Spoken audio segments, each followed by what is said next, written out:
গোসাইঙত কৃষি বিজ্ঞান কেন্দ্ৰত শস্য শুকোৱা নতুন যন্ত্ৰৰ ব্যৱহাৰৰ প্ৰশিক্ষণ বিশ্ববিদ্যালয়ৰ অসম চৰকাৰৰ যৌথ উদ্যোগত আন্তৰ্জাতিক ধান গৱেষণা প্ৰতিষ্ঠানৰ সহযোগত কৃষি বিজ্ঞান কেন্দ্ৰ কোকৰাঝাৰত শস্য শুকোৱাত নতুন যন্ত্ৰ সোলাৰ ৱাল ডায়াৰৰ এক কাৰ্যপ্ৰণালী প্ৰদৰ্শন আৰু প্ৰশিক্ষণ কাৰ্যসূচী অনুষ্ঠিত হয়।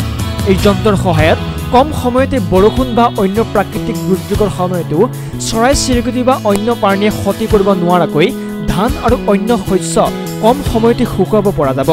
500 কিলোগ্ৰাম আৰু 1000 কিলোগ্ৰাম ধান একেলগে শুকাব পৰা আকাৰত গ্ৰেইনপু কোম্পানীয়ে প্ৰস্তুত কৰা যন্ত্ৰবিধৰ খৰচ 1 পৰা 1.5 লাখ টকাৰ ভিতৰত হয়।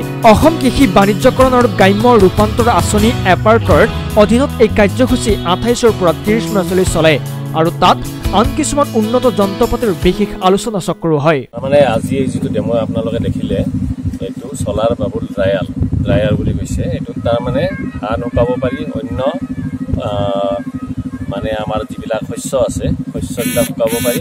তাৰ বাহিৰেও ভেজিটেবল শাক পাচলিৰ গুটিবিলাক শুকাব পাৰি। এটো শুকালে তাৰ মানে আমাৰ যেটো মইশ্চাৰ থাকে যেটো তাৰ মানে তাৰ শুকান ভাৱ অহালৈকে যিমান দিন লাগে তাতকৈ কম দিন লাগিব আৰু 12% 40% এনেকুৱা মইশ্চাৰ লেভেল আনিলে তেতিয়া নষ্ট নহয়। এখেতসকলে এইটো ইৰিৰ ইণ্টাৰনেশ্যনেল ৰাইচ ৰিচাৰ্চ ইনষ্টিটিউটৰ পৰা আনি পেলাই অসমৰ কৃষকৰ কাৰণে দেখাইছে। এই প্ৰগ্ৰামটো সম্ভৱ হৈছে এপাৰ্ট বুলি এটা প্ৰগ্ৰাম চলি আছে ৱৰ্ল্ড বেংক ফাণ্ডেড। অসম চৰকাৰ কৃষি বিশ্ববিদ্যালয়ৰ লগত এই প্ৰগ্ৰামটো চলি আছে। তাৰ লগত ইৰি আৰু ইণ্টাৰনেশ্যনেল কেইবাটাও সংগঠন জড়িত হৈ আছে। সেই কাৰ্যসূচীটোত এটা 3 দিয়া প্ৰশিক্ষণ কাৰ্যসূচী আমাৰ ইয়াত চলি আছে। এইটো ট্ৰেইনাৰ্ছ ট্ৰেইনিং প্ৰগ্ৰাম বুলি। এই প্ৰগ্ৰামৰ আণ্ডাৰত এইটো দেখুওৱা হৈছে। তাৰ বাহিৰেও আৰু বেলেগ কেইবাটাও মেচিন কৃষকসকলক ফিল্ডত নি পেলাই দেখুওৱা হৈছে।